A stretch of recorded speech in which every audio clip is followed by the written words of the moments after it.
Miss Vanessa, how are you? I'm good. How are you? Good. Thank you for joining me today. Of course. I'm super excited. Yes, I am excited. There are so many reasons why this moment right here is pretty awesome because how did we meet last year? Do you want to Great share that? story. I think you Sure, should. of course. Okay, so the way that we met is when I first started with Sub 2 last year. I was told about Kevin's meetup. I drove, I don't know, like a half an hour to Kevin's meetup and didn't leave my car. I was so nervous to go in. And so I had posted on the Facebook, Sub 2 Facebook group, and I Yeah, just kind of was like, guys, this is what happened. Like, I would love some feedback or, you know, I think that's really what I was saying is like, I'm yeah. such a dork. I can't believe I did that.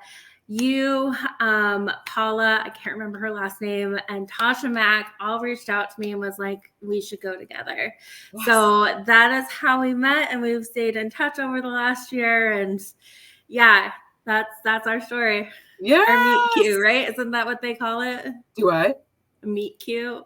Oh, Is that what it is? yes. No, I don't I know. don't know. I don't know. But you know what? Oh, and I think Bryce was there too. Bryce was there. Yes, Yeah, yeah, yeah. Bryce, yes.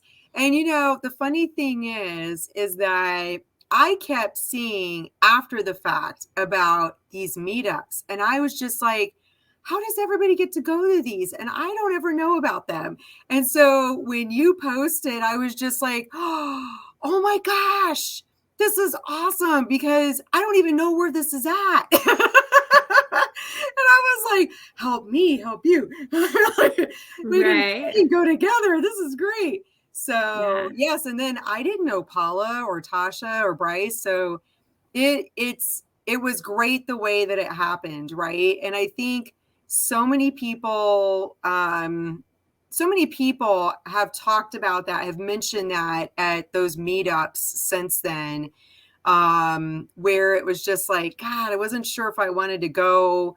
I wasn't sure what I was going to say because I'm new. I don't know anybody.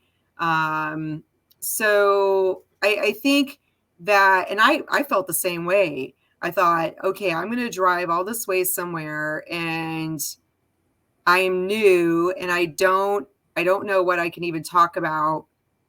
I don't know how I can help anybody. What if I screw up? There's like all the thoughts, all the Right. negative thoughts that go through my head. And so I think if you're starting to feel that way, do the buddy system, right? Who can Yeah. go with you, who can meet you there. Now I drag my son to Poor Vincent.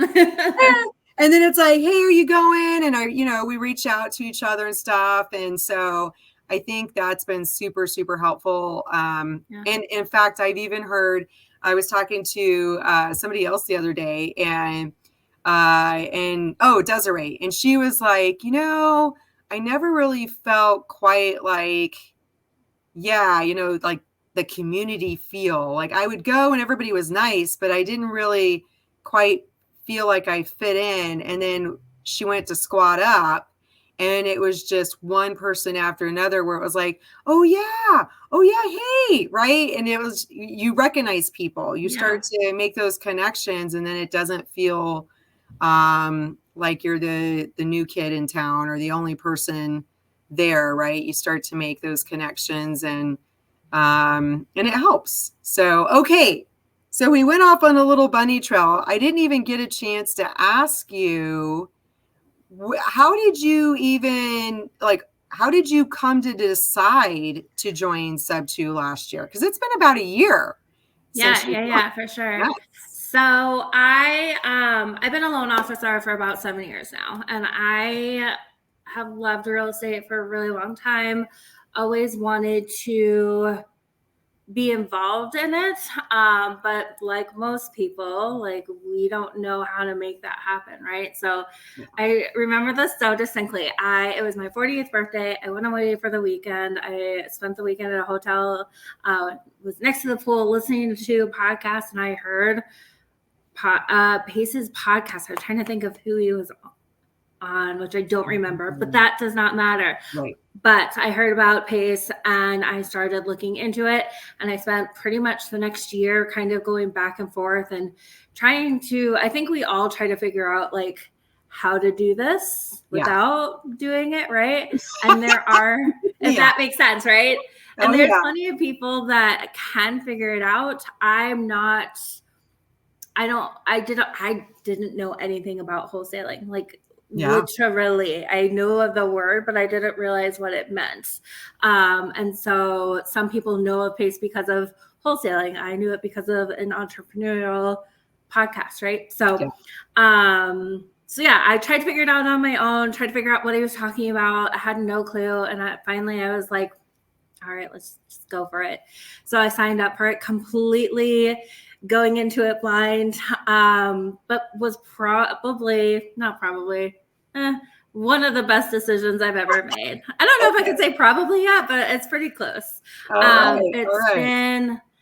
It's been a journey for sure. Met amazing people, kind of took me off on a couple of different trails from there, but that's how I got into it.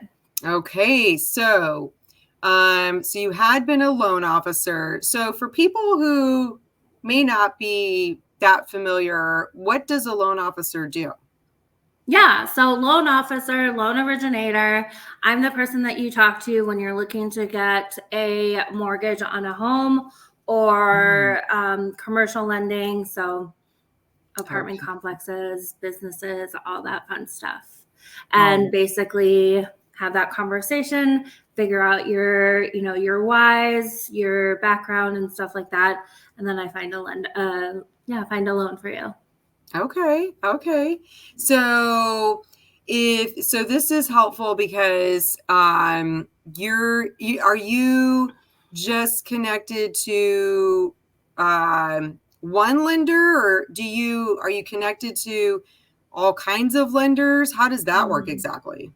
That's a great question. So I actually recently switched over to a new position with Nexa Mortgage, and I have 245 lenders and 3,000 loan products that I can work with. So what a lot of people don't realize is when you go to your Wells Fargo, Bank of America, they have a very small box of loans that most normal people can fit into, right? Like your W-2 people with good credit, maybe not good credit, has money, things like that. I have the opportunity to take a look at the most random situations and get people into loans. Nice. When you're purchasing your first home, there's a lot of different programs that people don't know about. But outside of that is that, the creative financial world when it comes to, buying businesses and investment properties and things like that. Nice. Okay. Yeah.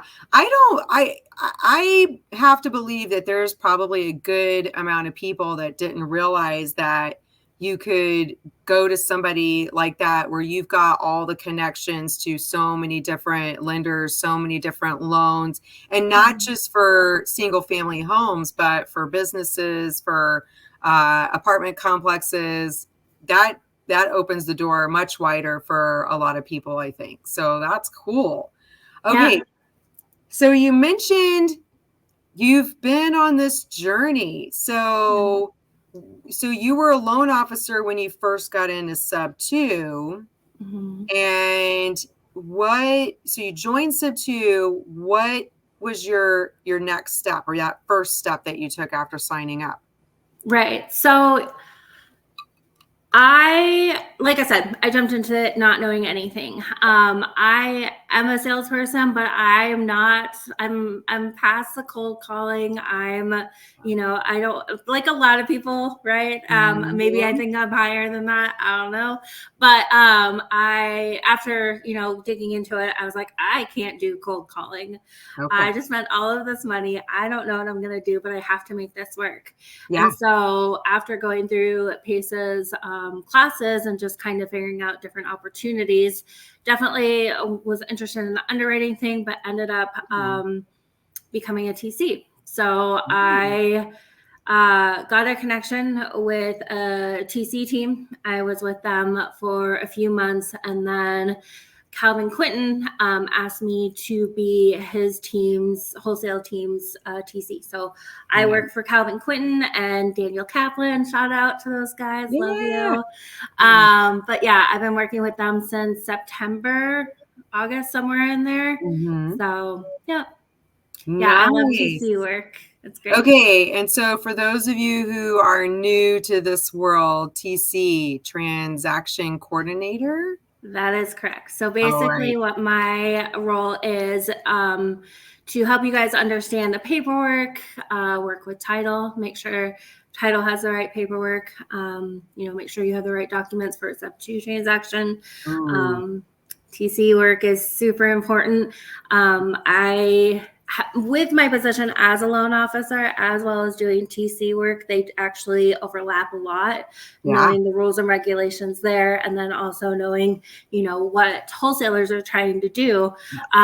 So it's so important to make sure that you have a TC on your deal. If it's, a sub-2, anything crazy, a cash deal is pretty straightforward, but you want to make sure that you understand what you're getting yourself into and what the ramifications can be after closing, right? So, like what? Okay, one thing that I recently ran into was, and I posted this on Facebook, so some of you might have read this, but there is, so for example, when you guys are catching somebody's arrears up, and you want to refinance shortly after for whatever reason, you might have to wait an entire year because you need to make sure that there's been 12 on-time payments. So that would probably be one thing recently that I found out about that I was like, oh, duh. Like I knew that, but you like once it collides, you're like, oh, that makes sense. So, and in this situation, they didn't do their paperwork right. And so they have, right. And so that's the thing to bring the TC back into it. If you had done the paperwork right, you wouldn't be in this situation. Right. So that's one example. Oh, okay. So there's some golden nuggets there. Like, I think one thing, because before joining the community, I never even heard of a TC. So I have learned to understand what they do and to really appreciate that. I think though, so one of the things to think about is, because some people are like, well, you're already sending everything to the title company. The title company is the neutral party between the buyer and the seller, and they're following the instructions in the documents. But the TC, the person that you're hiring, is the person that is going to have your interest at heart, right? And they're going to look at those contracts and say, okay, you're missing this piece, that you need to get this to me. What does this mean? Right. And then they're sending it on to the title company. And then one thing that I learned the hard way from trying to TC my own deal was that you have to stay on top of that title company. You can't just take it for granted that they understand when close of escrow is, and they're managing the time and making sure all the pieces are falling in to meet that. They may or may not be focused on that for different reasons, but the TC, the person that's helping you, they're going to be mindful of that and really drive that home and talk to whoever needs to be talked to get that done. So yeah, those are my thoughts about the importance of the TC, especially versus the TC versus the title company, right? We don't want to just assume they're going to do it. Yeah, 1000%.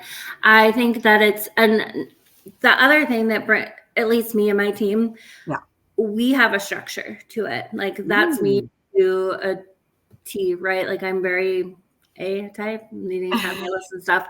So, title, we're not their only deal, right? And Right. you might not be my only deal. And so having those systems put into place, so having, follow-ups, check-ins for title, for the HUD statement, reaching out to the buyer to make sure that they're giving you the information that's needed. I would also say the biggest thing, which being a loan officer helped, was being able to read the HUD statement. I think I've had 1 or 2 title companies that actually put it together right. And so it's insane. It's insane. I mean, if, your buyer's just signing off on it, like I've saved people $20,000, and it was silly little some were mix-ups. Yeah. Some of it were like legit, like didn't fully understand how the paperwork should have been done. So yeah, that's probably the biggest thing I would say that has been helpful for buyers, besides not having to deal with like the day-to-day emails, because I spend half of my day in my emails just going back and forth with title companies. So oh man, the fun stuff, right? Yeah. So I'm curious, well, I don't know if you want to drop the names. Okay. What do you want to give a shout out to the ones who did it right? Yeah, I would love to. Vicky Stickler over at Trust and Title, I think. Okay. She's a great one. Jana, can't remember her name. She's in Texas. I'm so sorry. I can't remember the title company, but there's some really amazing ones that made my life so easy. And those are the ones that we're going to go back to, right? The ones that make our lives easy. It's going to make, and if it goes easy for us, it means that your transaction is going to go easily as well. Right. So, right. One thing that I learned too, after learning, getting into real estate, was these title companies, you want to build that relationship with them as soon as possible, even before you have your deal.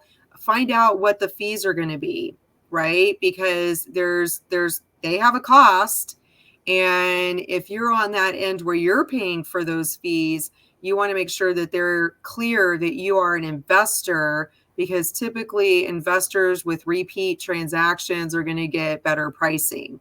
So that was something I remembered, and I was like, ooh, I got to do that. I got to talk to people. Yeah.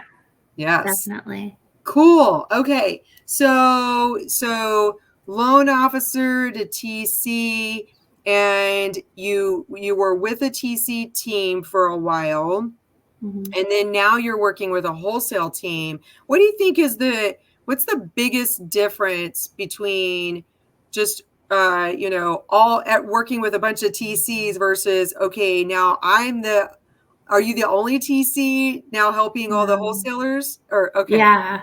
So it's me and Courtney Boyd. She works underneath me. And so it's Calvin's team. Yeah. We are doing about 7 transactions a month. Okay. And the difference is that while I was on that TC team, it was a lot of finding my own business, which is fine. That's not a big deal. Making those connections. Yeah. A lot of them didn't make it to the closing table. So that was, it was, and I get it. It's a lot of, new people trying to figure out their way and trying to make things work, and things pop up on title, so on and so forth. So with Calvin and our team, it's pretty straightforward. The guys are super smart. They're 21, 22, 23. They're somewhere in that age range. And they are just phenomenal guys that have really taken this opportunity to learn as much as they can to be the best in the community. Yeah. So I think that's been the coolest thing working with the guys, is that they are young and know so much and an inspiration, right? Yeah. And they make it easier. It's pretty much sub 2 transactions. We do the same thing day in and day out. Obviously it's going to be a little bit different, but it's not so much spending the time networking, it's more spending the time doing the work. So pros and cons of both. Right. Well, and so you mentioned structure. Was there, it sounds like these guys they have their process in place. They have some structure and that helps. Or did you have to help them with that? Okay. All right. And here's the thing. Calvin did a lot of work up front. I came in and he has his stuff structured. Yes. I came in and I structured it for the TC aspect of it. Ooh, And okay. so yeah, Gotcha. kind of going back to what I was saying earlier, like I shout out to Molly and the top tier training. I live and breathe out of Trello and using that to help everybody figure out where we are in our transactions. And so I kind of built that out for the team and, put together emails and just silly stuff, but it's things that, took a little bit of time up front, but has helped us get good flow on our rhythm and getting things done correctly. But that's exactly what you do, right? Is if you're finding that it's a constant struggle to do the things that you need to do, then number one, is it something that you have to do, right? And if it is something that you have to do, is there an easier way to do it? Is there a different time that we can do it? How do we automate this thing, right? So, and you spend the time building it right or fixing it if it's already built. You spend the time on the front end, and then now it saves you time from going forward, right? Forever. So yes, making those adjustments. So, okay. So you've been working with Calvin's team. You have somebody who helps you. And that, when did you started Calvin's team? What, September, October? August, September, somewhere in that. Yeah. Okay. And then where are you at now on this journey? We're in May. So how's it going since then? Yeah, I mean, the guys are always trying new things. I think right now they're working on novations. Ooh. So I have been teaming up with Ken, I don't know his last name, helping on novations. And then, just like I said, switched over to my new position with Nexa. Ooh. So I am independent. So the last 3-4 weeks, quit my W-2 job, great company, but it was time to move on. So just trying to work with Ken and Calvin and Daniel to get that thing going, and working on building out my business to help the community with getting lending on their creative financing. Nice. Awesome. Okay. So you've made some big changes in the last year. Yeah. This is awesome. From going from I can't go into a meetup to now you're on my podcast and you're putting yourself out there to help other people and build out this business. I think kudos to you, right? Like, you didn't have the answer book, because nobody does, right? There's not a one size fits all for everybody. And we have the community, which is great, right? Because it at least gives us, okay, we have all these other people that we can connect with, and we're all at different parts of our journeys, right? Some of us are brand new to real estate. Some have had some, their toes in some part of real estate, but not the creative side. There's all of the mindset stuff that goes with this. So I'm curious, what do you think is the one or two things that have helped you in this transition over the last year? I would say not wanting to fail is, I mean, that seems kind of obvious, right? But I just know that I'm meant for better things. And if I'm going to, you're never going to grow if you don't step outside your box, right? And some days it's easier to do that than others. But I just, when you asked me last week to do this, I just automatically, I just said yes. Like sometimes you can't think about it, right? And Exactly. if we're going to say yes and we're going to be, good to our word, I can't back out, right? So it's just taking that step of faith and just, F it. What's the worst that can happen, right? You don't know if you don't try, right? Exactly. Yeah. I So love that. God, you dropped so many golden nuggets there. Like seriously, I think that so many of us can relate to that, right? There that the fear of failure, but the thing is not taking action is also going to lead to the same result, right? If you don't take the action, you're failing because you're not even trying. yeah. And so stepping out of your comfort zone, it's exactly like, God, there's so many clips on that, right? You just go through Instagram or Facebook and you see Jim Rohn and all of these thought leaders where they talk about that. Like, how exactly do you expect to grow if you stay exactly where you're at? Yeah, absolutely. You cannot grow. You cannot have any more or any better if you're not willing to change something. And it can be scary, but it can be scary not doing something as well, Yeah. right? Like if I want this, yes, it's scary because I've never done it before, but I can't stay where I'm at. I Yeah. can't just keep doing what I'm doing because this isn't good for me anymore either, right? So yeah, you have to make that decision and then take that action. And what I love was when I had the idea and I asked you and you thought for a second, not too long, and you're like, yes. Okay. And then it was like, okay, well, when would you like to do this? And then it was like, wait a minute, we're getting complicated here.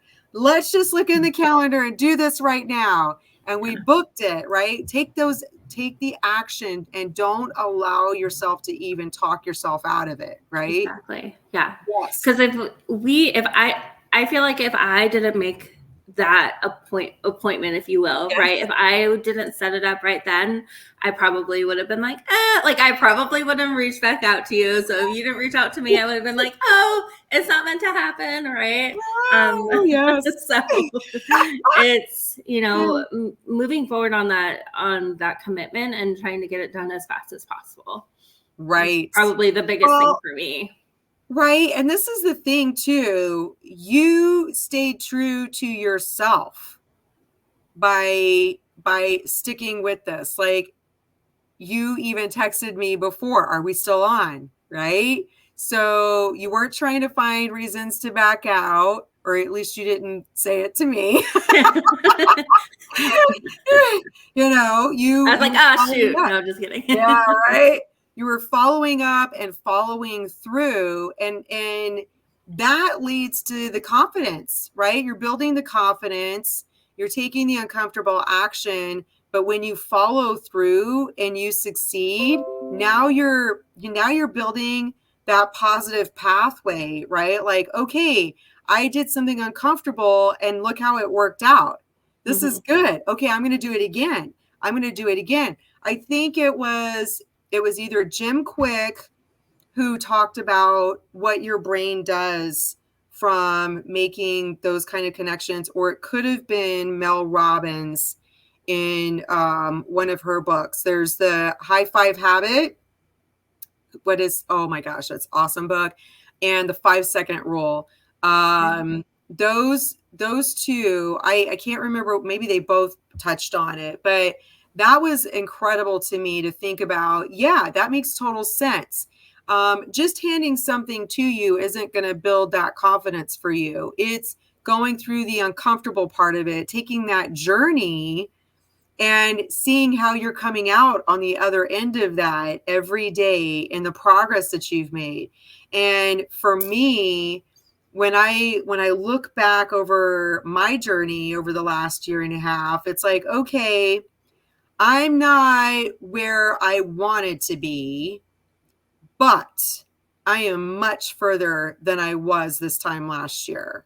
I have made so much more progress. I know so much more. I've made so many more connections over this time. I am a different person than I was a year and a half ago. And I'm pretty stoked about that. I like it. So I think it helps to, when you're starting to have that negative talk within your own head, to think about, okay, hold on a second. Let me just think about everything I have done and be grateful for that. And okay, and I'm still taking actions. What are my goals and what are the actions I'm taking towards those goals? So that leads me to ask you, so you're building this out. You're building out your business to be a loan officer. You're on my podcast, which I'm going to share with the world. Yay. I'm going to put it out everywhere to help you build up that network. What are some other actions that you're taking to help you reach your goals? So, one thing that I've been trying to work on this week is to build a bigger platform on Instagram. Social media is key. That's how people find stuff nowadays. For sure. And so that is something that I am not really good at yet. Struggling this week, trying to figure it out. So that's one of the actions that I'm taking, as well as, so here's the thing with this job is that it is switching over to being independent is completely out of my realm. Because of the social media, because of going to open houses and talking to realtors and, cold calling, which, I already said was not my favorite thing to do. Yeah. It's probably going to be the last thing that I do off of my goal list. But those are the actions that I'm taking. Social media, just letting people know that I am here. I am here for whomever. That's the coolest thing about this company is that I had the opportunity to make crazy dreams a reality. I am currently working with a guy, John, that is trying to buy 2 motels right next to each other for $5.5 million. And he wants to turn it into a home for single mothers. And so I get to work side by side with these amazing people with amazing dreams. And I just want to help as many people as possible. So however it is to get the word out to the masses, I need to do. So awesome. Okay. So I got a couple of ideas. Can I share it? Okay. Oh, I love it. Okay. So one thing that, and he might already know all of this, but that's making me think of, there is millions, if not billions of dollars out there in grant money to provide services. So if he hasn't already gone down that path, it takes time to do that. But he could get some grants to help with that, because that is such a worthy cause, right? To help people in need. And why not get some help to do that, right? So grants, if he hasn't mentioned anything about it, put it out there. There are websites. He can just Google it. And he can go through and see all the different kind of grants out there that he can sign up for. So that's one thing. And the other idea that I almost lost it. I was like, what was my other idea? I don't know. No, I remember now. So one thing you might check out if you haven't already is the local Real Estate Investors Association, Arizona Real Estate Investors Association. Yeah. Yep. Yeah, I know. That'll be up there. I'm gonna conquer this social media thing first. I think that's going to be, because I do want to work more with investors rather than real estate agents. I think that again is going to be more the wheelhouse, my niche, if you will. It gives me more opportunity to learn and stuff like that. So, but yes, real estate investment meetups is key. Yes. One day, and I'll go with you because I know you go. So oh, absolutely. I was just going to say, you could come with me because I go. So, yes. So awesome. Okay. Well, I am happy to, be a sounding board if you have ideas that you want to do for social media, because I've spent the last year and a half trying to figure it out. Right. I'm still trying to figure it out. That's one of my goals, is to get better at it. So I went to my trainer the other day and I was like, you post on social media all the time. She's like, you sound so old right now. I just came up with a word in my head and I'm not going to say it out loud, but I'm pretty sure you know exactly what I'm thinking. I mean, yeah. I'd be like, you know what? I am not going to take offense to that. My son told me last night, he was like, everybody at my school thinks that you're like 30 something. And I'm just like, how does this come up? Why do you keep talking about my age with all of your friends? And he's like, because I'm proud of it. And I was like, oh, I go, but really, technically, you're not supposed to say a woman's age. It's just not polite. And he's like, yeah, but I just want to show you off. And I'm like, okay, I appreciate that. But stop telling everybody how old I am. Right. Yeah. Good Lord, not everybody has to know. So funny. You know what? It reminds me of, and now I'm really going to age myself. There was this movie when I was a kid called Fried Green Tomatoes, I think. Yeah. Yes. Okay. And there were these 20-something year olds who stole the parking space from the one lady that was really nice and at the grocery store. And she got so mad, but she just went on. And then like later in the movie, she they do it again to her and she hits them with her car. And they're like, oh my God, if I remember correctly. And she said, frankly, girls, I'm older and I have better insurance or something like that. So that's what I'd have to say. Look, I may be older, but you know what? I have better insurance. I have right. There's all better life experience. Right. There's all the advantages that come with our time on this planet. So I'm not going to be mad at that. I still don't want myself telling how old I am, though. No. Age is just a number. It's a secret. Okay. Yes. Okay. Yes. It's a secret. I'm 35. Yeah.